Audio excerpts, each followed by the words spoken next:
Chapter 17. A week passed, and no news arrived of Mr. Rochester. 10 days, and still he did not come. Mrs. Fairfax said she should not be surprised if he were to go straight from the Leas to London, and thence to the Continent, and not show his face again at Thornfield for a year to come. He had not unfrequently quitted it in a manner quite as abrupt and unexpected. When I heard this, I was beginning to feel a strange chill and failing at the heart. I was actually permitting myself to experience a sickening sense of disappointment, but rallying my wits and recollecting my principles, I at once called my sensations to order. And it was wonderful how I got over the temporary blunder, how I cleared up the mistake of supposing Mr. Rochester's movements a matter in which I had any cause to take a vital interest. Not that I humbled myself by a slavish notion of inferiority.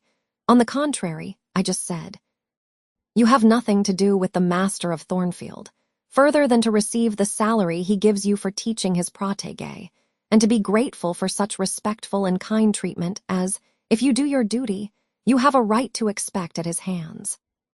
Be sure that is the only tie he seriously acknowledges between you and him, so don't make him the object of your fine feelings, your raptures, agonies, and so forth. He is not of your order. Keep to your caste, and be too self-respecting to lavish the love of the whole heart, soul, and strength, where such a gift is not wanted and would be despised." I went on with my day's business tranquilly. But ever and anon vague suggestions kept wandering across my brain of reasons why I should quit Thornfield, and I kept involuntarily framing advertisements and pondering conjectures about new situations. These thoughts I did not think to check. They might germinate and bear fruit if they could. Mr. Rochester had been absent upwards of a fortnight when the post brought Mrs. Fairfax a letter. "It is from the master," said she, as she looked at the direction. "Now I suppose we shall know whether we are to expect his return or not." And while she broke the seal and perused the document, I went on taking my coffee. We were at breakfast. It was hot, and I attributed to that circumstance a fiery glow which suddenly rose to my face. Why my hand shook, and why I involuntarily spilt half the contents of my cup into my saucer, I did not choose to consider.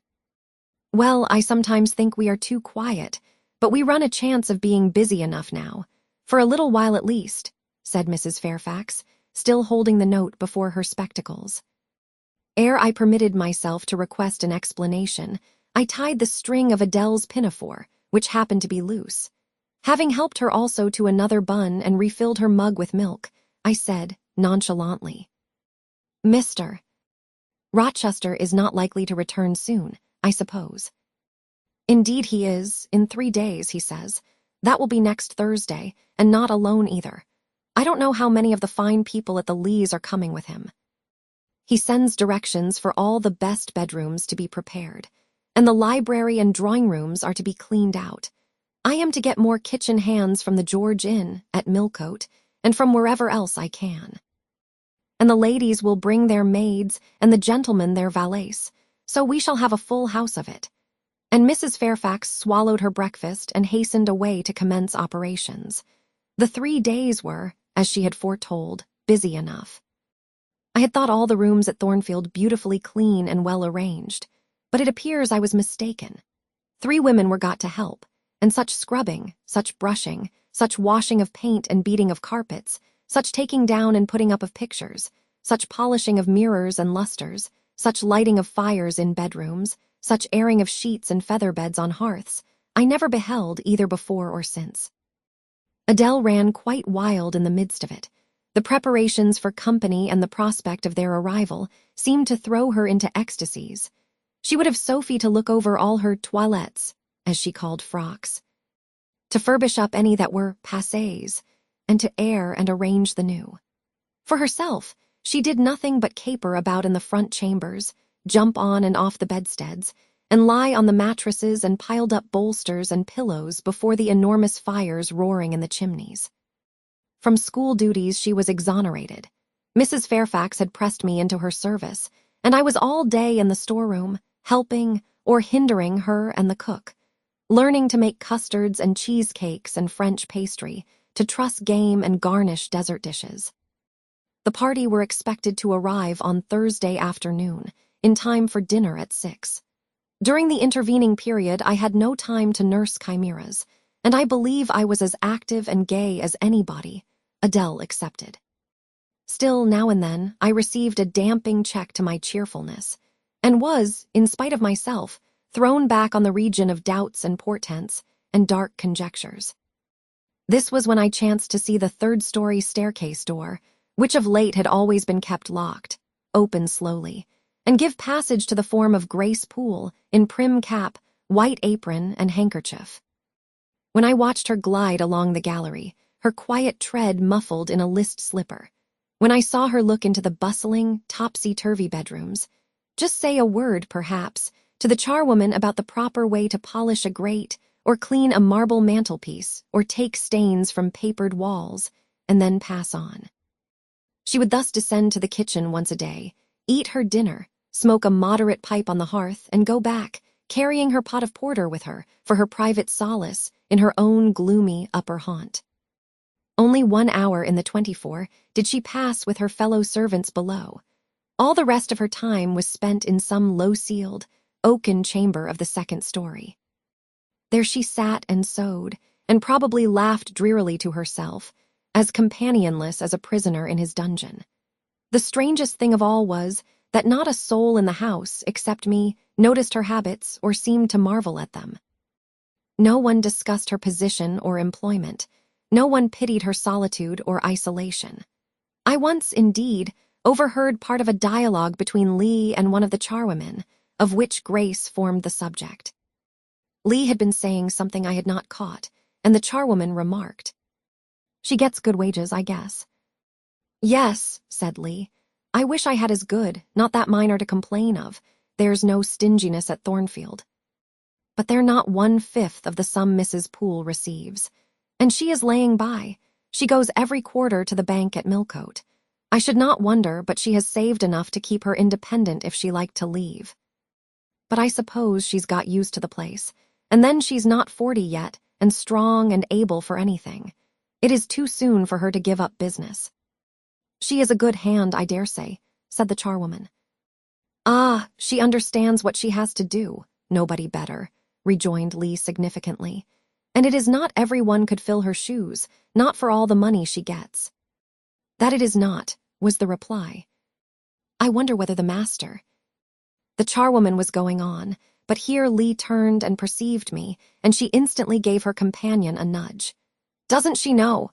I heard the woman whisper. Lee shook her head, and the conversation was of course dropped.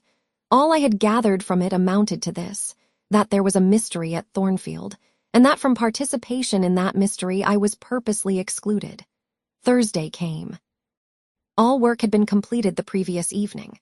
Carpets were laid down, bed hangings festooned, radiant white counterpanes spread, toilet tables arranged, furniture rubbed, flowers piled in vases. Both chambers and saloons looked as fresh and bright as hands could make them. The hall, too, was scoured, and the great carved clock, as well as the steps and banisters of the staircase, were polished to the brightness of glass. In the dining room, the sideboard flashed resplendent with plate. In the drawing room and boudoir, vases of exotics bloomed on all sides. Afternoon arrived. Mrs. Fairfax assumed her best black satin gown, her gloves, and her gold watch. For it was her part to receive the company, to conduct the ladies to their rooms, and see Adele, too, would be dressed, though I thought she had little chance of being introduced to the party that day at least. However, to please her, I allowed Sophie to apparel her in one of her short, full muslin frocks. For myself, I had no need to make any change. I should not be called upon to quit my sanctum of the schoolroom. For a sanctum it was now become to me, a very pleasant refuge in time of trouble. It had been a mild, serene spring day, one of those days which, towards the end of March or the beginning of April, rise shining over the earth as heralds of summer. It was drawing to an end now, but the evening was even warm, and I sat at work in the schoolroom with the window open. "It gets late," said Mrs. Fairfax, entering in rustling state. "I am glad I ordered dinner an hour after the time Mr. Rochester mentioned, for it is past 6 now, I have sent John down to the gates to see if there is anything on the road. One can see a long way from thence in the direction of Millcote." She went to the window. "Here he is," said she. "Well, John," leaning out, "any news?" "They're coming, ma'am," was the answer. "They'll be here in 10 minutes." Adele flew to the window. I followed, taking care to stand on one side so that, screened by the curtain, I could see without being seen. The 10 minutes John had given seemed very long, but at last wheels were heard. 4 equestrians galloped up the drive, and after them came 2 open carriages. Fluttering veils and waving plumes filled the vehicles. 2 of the cavaliers were young, dashing-looking gentlemen. The third was Mr. Rochester, on his black horse, Messer, pilot bounding before him. At his side rode a lady, and he and she were the first of the party. Her purple riding habit almost swept the ground. Her veil streamed long on the breeze. Mingling with its transparent folds and gleaming through them shone rich raven ringlets. "Miss Ingram!" exclaimed Mrs. Fairfax, and away she hurried to her post below. The cavalcade, following the sweep of the drive, quickly turned the angle of the house, and I lost sight of it. Adele now petitioned to go down. But I took her on my knee, and gave her to understand that she must not on any account think of venturing in sight of the ladies, either now or at any other time, unless expressly sent for. That Mr. Rochester would be very angry, and see, some natural tears she shed on being told this, but as I began to look very grave, she consented at last to wipe them. A joyous stir was now audible in the hall. Gentlemen's deep tones and ladies' silvery accents blent harmoniously together, and distinguishable above all, though not loud, was the sonorous voice of the master of Thornfield Hall, welcoming his fair and gallant guests under its roof. Then light steps ascended the stairs, and there was a tripping through the gallery, and soft, cheerful laughs, and opening and closing doors, and for a time a hush.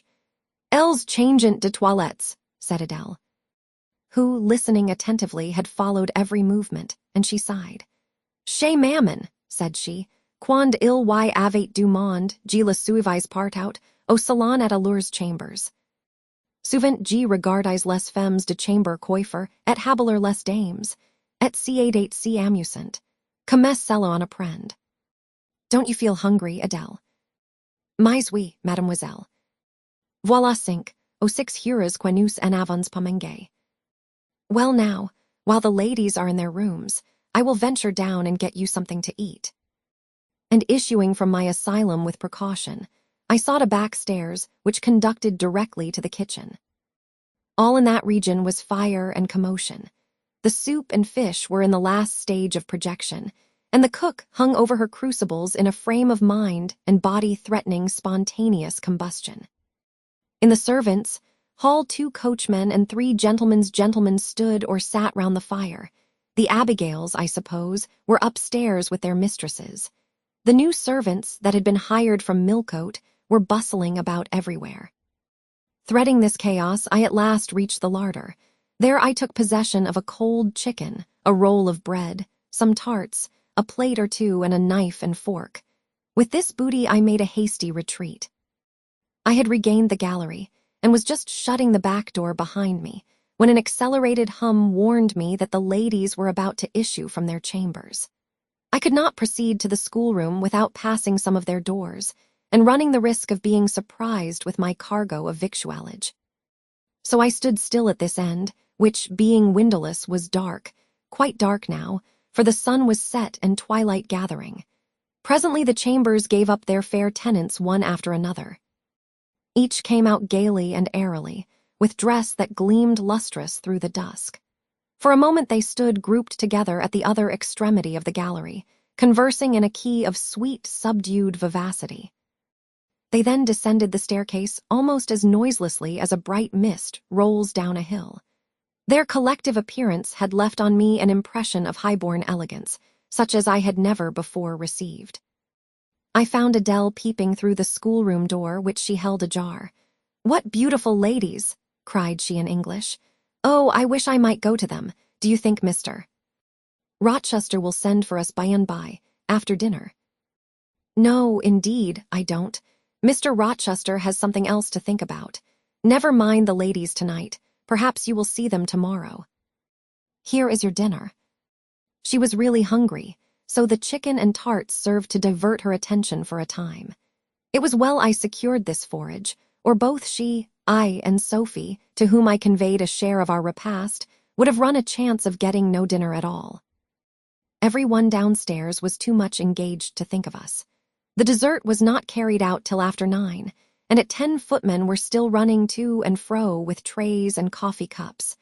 I allowed Adele to sit up much later than usual, for she declared she could not possibly go to sleep while the doors kept opening and shutting below, and people bustling about. Besides, she added, a message might possibly come from Mr. Rochester when she was undressed. Et alors quel dommage. I told her stories as long as she would listen to them, and then for a change I took her out into the gallery. The hall lamp was now lit, and it amused her to look over the balustrade and watch the servants passing backwards and forwards. When the evening was far advanced, a sound of music issued from the drawing-room, whither the piano had been removed.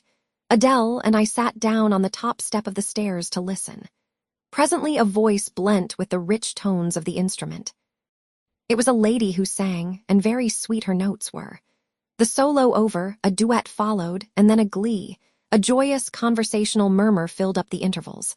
I listened long. Suddenly, I discovered that my ear was wholly intent on analyzing the mingled sounds, and trying to discriminate amidst the confusion of accents those of Mr. Rochester. And when it caught them, which it soon did, it found a further task in framing the tones, rendered by distance inarticulate, into words. The clock struck 11. I looked at Adele, whose head leant against my shoulder. Her eyes were waxing heavy, so I took her up in my arms and carried her off to bed. It was near 1 before the gentlemen and ladies sought their chambers. The next day was as fine as its predecessor. It was devoted by the party to an excursion to some site in the neighborhood. They set out early in the forenoon, some on horseback, the rest in carriages. I witnessed both the departure and the return. Miss Ingram, as before, was the only lady equestrian, and, as before, Mr. Rochester galloped at her side. The two rode a little apart from the rest. I pointed out this circumstance to Mrs. Fairfax, who was standing at the window with me. "You said it was not likely they should think of being married," said I, "but you see Mr. Rochester evidently prefers her to any of the other ladies." "Yes, I dare say. No doubt he admires her." "And she him," I added. "Look how she leans her head towards him as if she were conversing confidentially. I wish I could see her face. I have never had a glimpse of it yet." "You will see her this evening," answered Mrs. Fairfax. I happened to remark to Mr. Rochester how much Adele wished to be introduced to the ladies, and he said, "Oh, let her come into the drawing-room after dinner, and request Miss Eyre to accompany her." "Yes." "He said that from mere politeness. I need not go, I am sure," I answered. "Well, I observed to him that as you were unused to company, I did not think you would like appearing before so gay a party, all strangers." And he replied in his quick way, "Nonsense. If she objects, tell her it is my particular wish, and if she resists, say I shall come and fetch her in case of contumacy." "I will not give him that trouble," I answered. "I will go, if no better may be, but I don't like it. Shall you be there, Mrs. Fairfax?"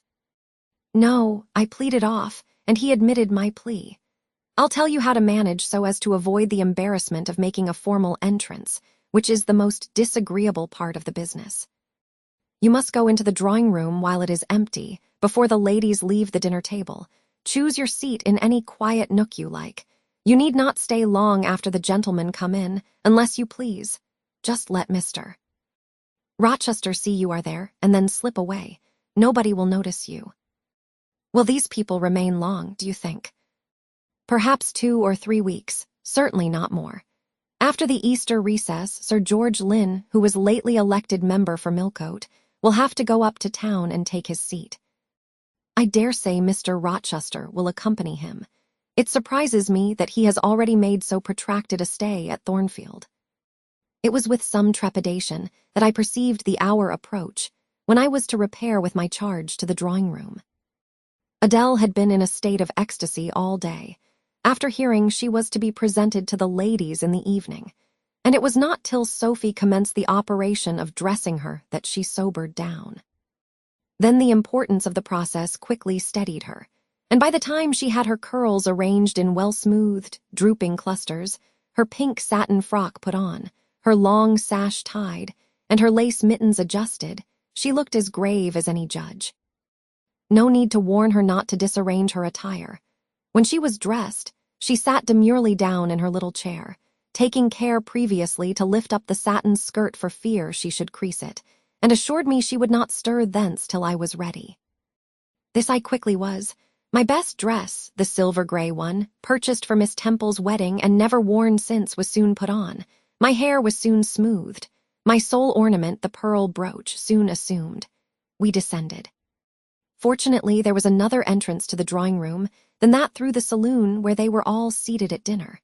We found the apartment vacant, a large fire burning silently on the marble hearth, and wax candles shining in bright solitude, amid the exquisite flowers with which the tables were adorned.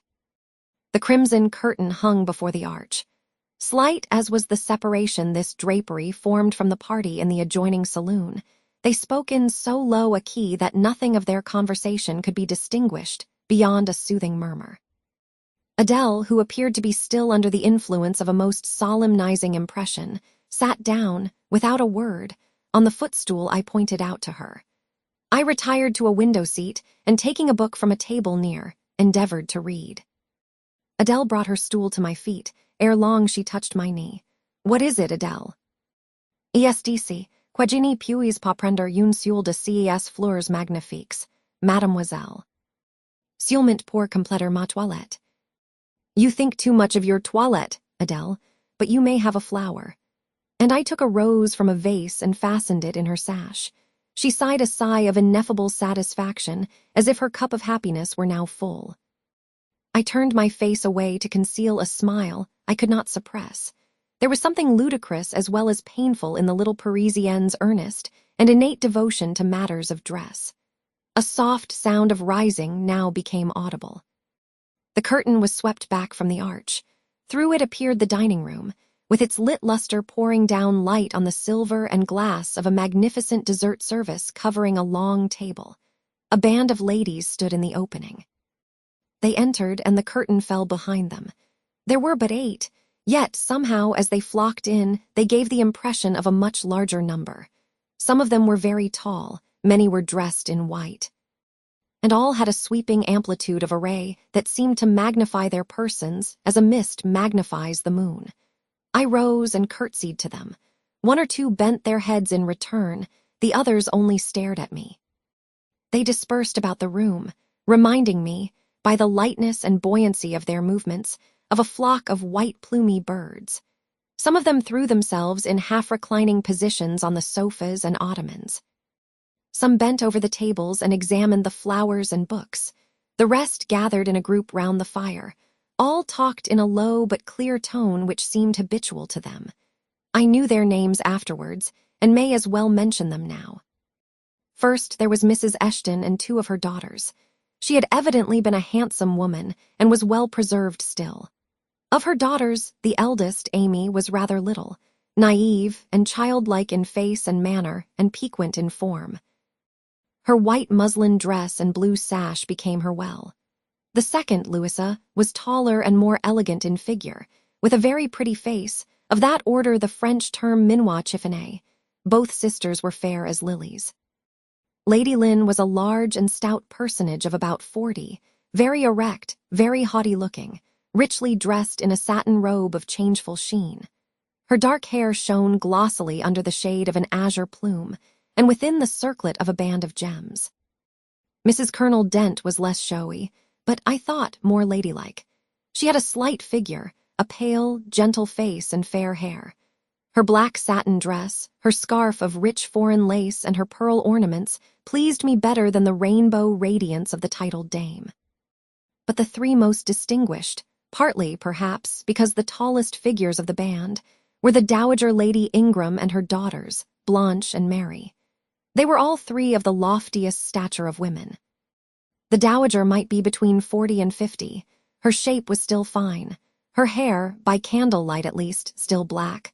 Her teeth, too, were still apparently perfect. Most people would have termed her a splendid woman of her age. And so she was, no doubt, physically speaking. But then there was an expression of almost insupportable haughtiness in her bearing and countenance. She had Roman features and a double chin, disappearing into a throat like a pillar. These features appeared to me not only inflated and darkened, but even furrowed with pride, and the chin was sustained by the same principle, in a position of almost preternatural erectness. She had, likewise, a fierce and a hard eye. It reminded me of Mrs. Reed's. She mouthed her words in speaking, her voice was deep, its inflections very pompous, very dogmatical, very intolerable, in short. A crimson velvet robe and a shawl turban of some gold-wrought Indian fabric invested her, I suppose she thought, with a truly imperial dignity. Blanche and Mary were of equal stature, straight and tall as poplars. Mary was too slim for her height, but Blanche was molded like a Diane. I regarded her, of course, with special interest. First, I wished to see whether her appearance accorded with Mrs. Fairfax's description. Secondly, whether it at all resembled the fancy miniature I had painted of her. And thirdly, it will out, whether it were such as I should fancy likely to suit Mr. Rochester's taste. As far as person went, she answered point for point, both to my picture and Mrs. Fairfax's description. The noble bust, the sloping shoulders, the graceful neck, the dark eyes and black ringlets were all there. But her face. Her face was like her mother, a youthful unfurrowed likeness, the same low brow, the same high features, the same pride. It was not, however, so saturnine a pride. She laughed continually. Her laugh was satirical, and so was the habitual expression of her arched and haughty lip. Genius is said to be self-conscious. I cannot tell whether Miss Ingram was a genius, but she was self-conscious, remarkably self-conscious indeed. She entered into a discourse on botany with the gentle Mrs. Dent. It seemed Mrs. Dent had not studied that science, though, as she said, she liked flowers, especially wild ones. Miss Ingram had, and she ran over its vocabulary with an air. I presently perceived she was, what is vernacularly termed, trailing Mrs. Dent. That is, playing on her ignorance. Her trail might be clever, but it was decidedly not good-natured. She played. Her execution was brilliant. She sang. Her voice was fine. She talked French apart to her mamma, and she talked it well, with fluency and with a good accent. Mary had a milder and more open countenance than Blanche. Softer features, too, and a skin some shades fairer. Miss Ingram was dark as a Spaniard. But Mary was deficient in life. Her face lacked expression, her eye luster. She had nothing to say, and having once taken her seat, remained fixed like a statue in its niche. The sisters were both attired in spotless white. And did I now think Miss Ingram such a choice as Mr. Rochester would be likely to make? I could not tell. I did not know his taste in female beauty. If he liked the majestic, she was the very type of majesty. Then she was accomplished, sprightly.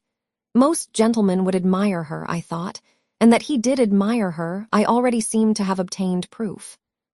To remove the last shade of doubt, it remained but to see them together. You are not to suppose, reader, that Adele has all this time been sitting motionless on the stool at my feet. No.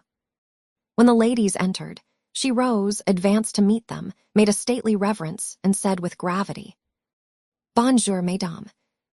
And Miss Ingram had looked down at her with a mocking air, and exclaimed, "Oh, what a little puppet." Lady Lynn had remarked, "It is Mr. Rochester's ward, I suppose, the little French girl he was speaking of." Mrs. Dent had kindly taken her hand, and given her a kiss. Amy and Louisa Eshton had cried out simultaneously, "What a love of a child!" And then they had called her to a sofa, where she now sat, ensconced between them, chattering alternately in French and broken English, absorbing not only the young lady's attention, but that of Mrs. Eshton and Lady Lynn, and getting spoilt to her heart's content. At last coffee is brought in, and the gentlemen are summoned. I sit in the shade. If any shade there be in this brilliantly lit apartment, the window curtain half hides me. Again the arch yawns, they come. The collective appearance of the gentlemen, like that of the ladies, is very imposing. They are all costumed in black. Most of them are tall, some young. Henry and Frederick Lynn are very dashing sparks indeed, and Colonel Dent is a fine soldierly man. Mr. Eshton, the magistrate of the district, is gentlemanlike. His hair is quite white, his eyebrows and whiskers still dark, which gives him something of the appearance of a pure noble de theatre. Lord Ingram, like his sisters, is very tall. Like them, also, he is handsome. But he shares Mary's apathetic and listless look. He seems to have more length of limb than vivacity of blood or vigor of brain. And where is Mr. Rochester? He comes in last. I am not looking at the arch, yet I see him enter. I try to concentrate my attention on those netting needles, on the meshes of the purse I am forming. I wish to think only of the work I have in my hands, to see only the silver beads and silk threads that lie in my lap. Whereas I distinctly behold his figure, and I inevitably recall the moment when I last saw it. Just after I had rendered him what he deemed an essential service, and he, holding my hand and looking down on my face, surveyed me with eyes that revealed a heart full and eager to overflow. In whose emotions I had a part. How near had I approached him at that moment? What had occurred since, calculated to change his and my relative positions? Yet now, how distant, how far estranged we were. So far estranged that I did not expect him to come and speak to me. I did not wonder when, without looking at me, he took a seat at the other side of the room and began conversing with some of the ladies. No sooner did I see that his attention was riveted on them, and that I might gaze without being observed, than my eyes were drawn involuntarily to his face. I could not keep their lids under control.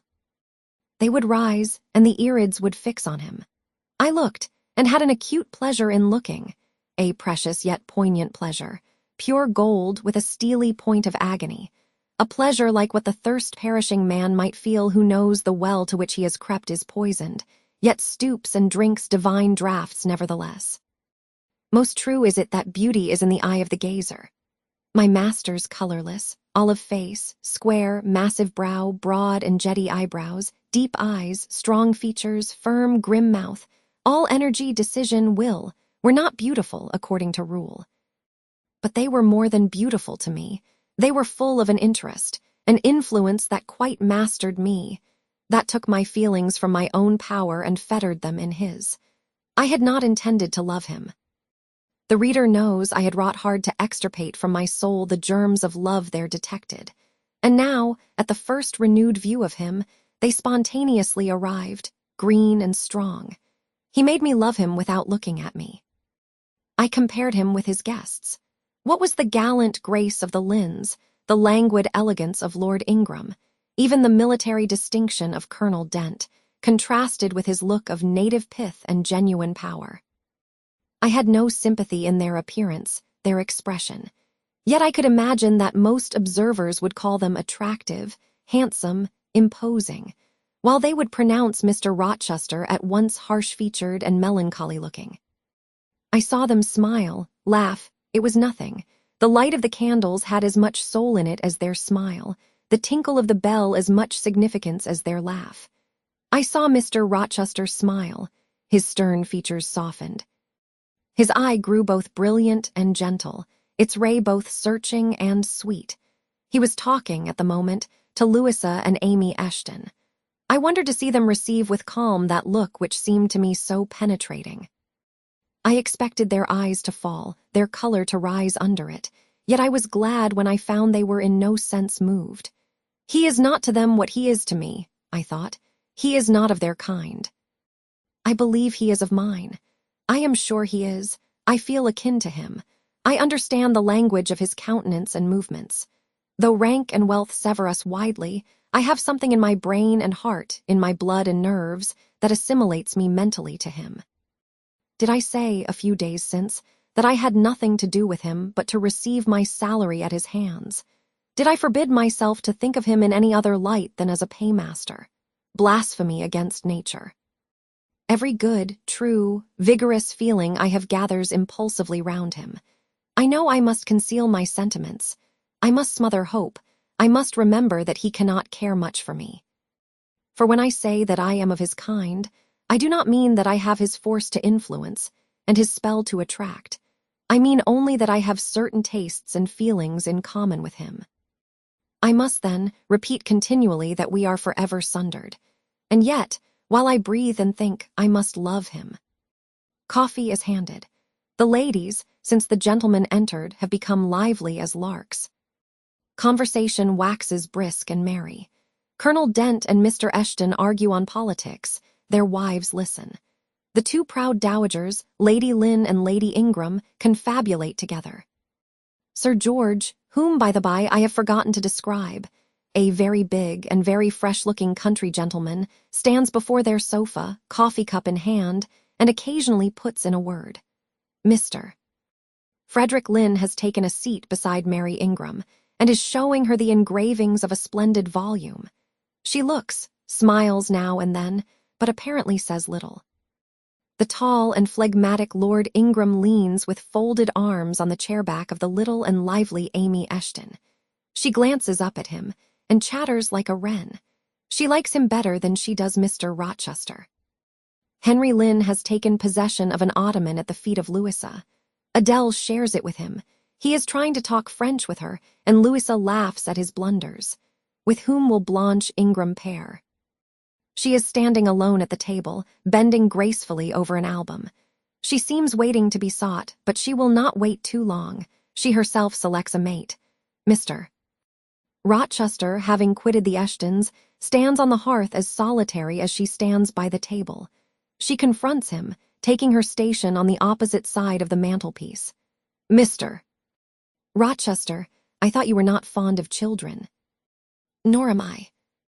Then what induced you to take charge of such a little doll as that? Pointing to Adele. Where did you pick her up? I did not pick her up. She was left on my hands. You should have sent her to school. I could not afford it. Schools are so dear. Why, I suppose you have a governess for her. I saw a person with her just now. Is she gone? Oh, no. There she is still, behind the window curtain. You pay her, of course. I should think it quite as expensive, more so, for you have them both to keep in addition. I feared, or should I say hoped, the allusion to me would make Mr. Rochester glance my way, and I involuntarily shrank farther into the shade, but he never turned his eyes. I have not considered the subject, said he indifferently, looking straight before him. No, you men never do consider economy and common sense. You should hear Mamma on the chapter of governesses. Mary and I have had, I should think, a dozen at least in our day. Half of them detestable and the rest ridiculous, and all incubi. Were they not, Mamma? Did you speak my own? The young lady, thus claimed as the dowager's special property, reiterated her question with an explanation. My dearest, don't mention governesses. The word makes me nervous. I have suffered a martyrdom from their incompetency and caprice. I thank heaven I have now done with them. Mrs. Dent here bent over to the pious lady and whispered something in her ear. I suppose, from the answer elicited, it was a reminder that one of the anathematized race was present. Tant pies, said her ladyship, I hope it may do her good. Then, in a lower tone, but still loud enough for me to hear, I noticed her. I am a judge of physiognomy, and in hers I see all the faults of her class. What are they, madam? Inquired Mr. Rochester aloud. I will tell you in your private ear, replied she, wagging her turban 3 times with portentous significancy. But my curiosity will be past its appetite. It craves food now. Ask Blanche. She is nearer you than I. Oh, don't refer him to me, Mamma. I have just one word to say of the whole tribe. They are a nuisance. Not that I ever suffered much from them. I took care to turn the tables. What tricks Theodore and I used to play on our Miss Wilsons, and Mrs. Grays, and Madame Joubert's. Mary was always too sleepy to join in a plot with spirit. The best fun was with Madame Joubert. Miss Wilson was a poor sickly thing, lachrymose and low-spirited, not worth the trouble of vanquishing, in short, and Mrs. Gray was coarse and insensible. No blow took effect on her. But poor Madame Joubert. I see her yet in her raging passions, when we had driven her to extremities, spilt our tea, crumbled our bread and butter, tossed our books up to the ceiling, and played a charivari with the ruler and desk, the fender and fire irons. Theodore, do you remember those merry days? Yas, to be sure I do, drawled Lord Ingram, and the poor old stick used to cry out, "Oh, you villain's childs." And then we sermonized her on the presumption of attempting to teach such clever blades as we were, when she was herself so ignorant. We did. And Tito, you know, I helped you in prosecuting, or persecuting, your tutor whey-faced Mr. Vining, the parson in the pip, as we used to call him. He and Miss Wilson took the liberty of falling in love with each other, at least Tito and I thought so. We surprised sundry tender glances and sighs which we interpreted as tokens of la belle passion, and I promise you the public soon had the benefit of our discovery. We employed it as a sort of lever to hoist our dead weights from the house. Dear Mamma, there, as soon as she got an inkling of the business, found out that it was of an immoral tendency. Did you not, my lady mother? Certainly, my best. And I was quite right. Depend on that. There are 1,000 reasons why liaisons between governesses and tutors should never be tolerated a moment in any well-regulated house. Firstly, oh gracious Mamma, spare us the enumeration. Oh resté, we all know them. Danger of bad example to innocence of childhood, distractions and consequent neglect of duty on the part of the attached, mutual alliance and reliance. Confidence thence resulting, insolence accompanying, mutiny and general blow-up. Am I right, Baroness Ingram of Ingram Park? My lily flower, you're right now as always. Then no more need be said. Change the subject. Amy Eshton, not hearing or not heeding this dictum, joined in with her soft, infantine tone. Louisa and I used to quiz our governess too, but she was such a good creature, she would bear anything. Nothing put her out, she was never cross with us. Was she, Louisa? No, never. We might do what we pleased, ransack her desk and her workbox and turn her drawers inside out. And she was so good-natured. She would give us anything we asked for. I suppose now, said Miss Ingram, curling her lip sarcastically, we shall have an abstract of the memoirs of all the governesses extant. In order to avert such a visitation, I again move the introduction of a new topic. Mr. Rochester, do you second my motion? Madam, I support you on this point as on every other. Then on me be the onus of bringing it forward. Signor Eduardo, are you in voice tonight? Donna Bianca, if you command it, I will be. Then, Signor, I lay on you my sovereign behest to furbish up your lungs and other vocal organs, as they will be wanted on my royal service. Who would not be the Rizzio of so divine a Mary? A fig for Rizzio, cried she, tossing her head with all its curls as she moved to the piano. It is my opinion the fiddler David must have been an insipid sort of fellow. I like Black Bothwell better. To my mind, a man is nothing without a spice of the devil in him. And history may say what it will of James Hepburn, but I have a notion. He was just the sort of wild, fierce, bandit hero whom I could have consented to gift with my hand. Gentlemen, you hear. Now which of you most resembles Bothwell? Cried Mr. Rochester. I should say the preference lies with you, responded Colonel Dent. On my honor, I am much obliged to you, was the reply. Miss Ingram, who had now seated herself with proud grace at the piano, spreading out her snowy robes in queenly amplitude, commenced a brilliant prelude, talking meantime. She appeared to be on her high horse tonight. Both her words and her air seemed intended to excite not only the admiration, but the amazement of her auditors. She was evidently bent on striking them as something very dashing and daring indeed. "Oh, I am so sick of the young men of the present day," exclaimed she, rattling away at the instrument. "Poor, puny things, not fit to stir a step beyond Papa's park gates, nor to go even so far without Mamma's permission and guardianship. Creatures so absorbed in care about their pretty faces, and their white hands, and their small feet. as if a man had anything to do with beauty. As if loveliness were not the special prerogative of woman, her legitimate appanage and heritage.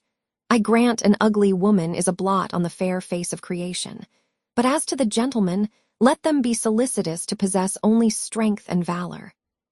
Let their motto be, hunt, shoot, and fight, the rest is not worth a fillip. Such should be my device were I a man. Whenever I marry, she continued after a pause which none interrupted, I am resolved my husband shall not be a rival, but a foil to me. I will suffer no competitor near the throne. I shall exact an undivided homage. His devotions shall not be shared between me and the shape he sees in his mirror. Mr. Rochester, now sing, and I will play for you. I am all obedience, was the response. Here then is a corsair song. Know that I dote on corsairs, and for that reason sing it con spirito. Commands from Miss Ingram's lips would put spirit into a mug of milk and water. Take care, then. If you do please me, I will shame you by showing how such things should be done. That is offering a premium on incapacity. I shall now endeavor to fail. Gardez-vous en bien. If you err willfully, I shall devise a proportionate punishment. Miss Ingram ought to be clement, for she has it in her power to inflict a chastisement beyond mortal endurance. Ha, explain, commanded the lady. Pardon me, madam.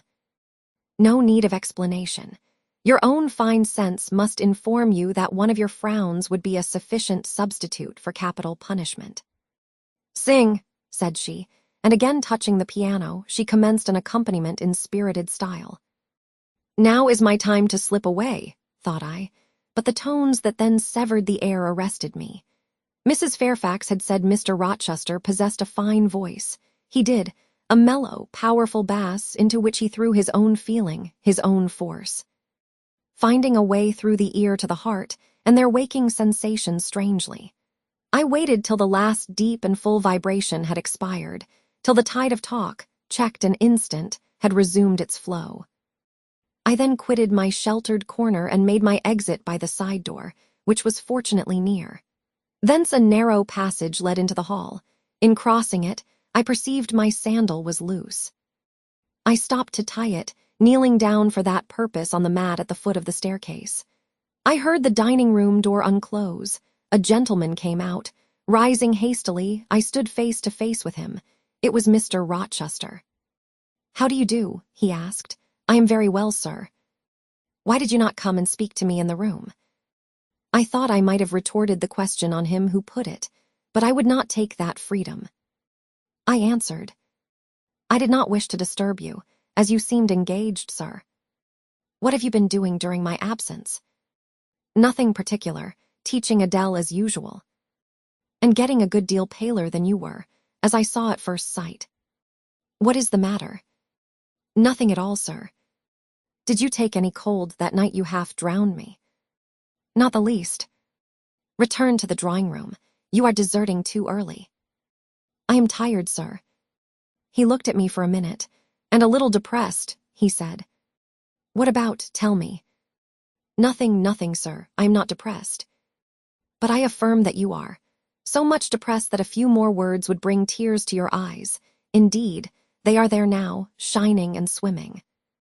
And a bead has slipped from the lash and fallen on to the flag. If I had time, and was not in mortal dread of some prating prig of a servant passing, I would know what all this means. Well, tonight I excuse you. But understand that so long as my visitors stay, I expect you to appear in the drawing-room every evening. It is my wish. Don't neglect it. Now go and send Sophie for Adele. Good night, my—" He stopped, bit his lip, and abruptly left me.